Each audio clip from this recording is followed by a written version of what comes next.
From design all the way to hitting the product line, let me show you how we bring a product to life.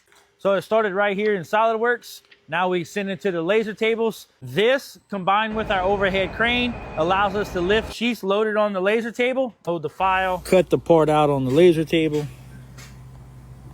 Now let's bring it over to the press brake. All right, so we've brought the part in.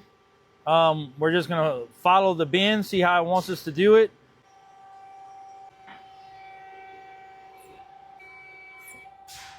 Let's bring it to the welding station. Let's set this up, 3/16, so 3/5 wire. Yep. It's gonna make some handles.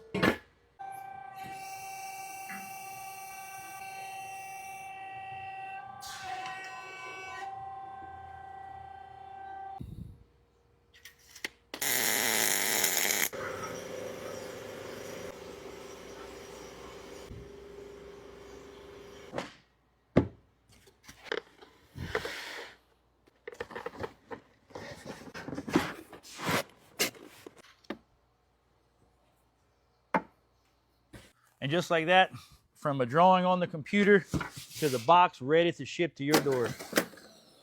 All done right here in-house at Chasson Smoke.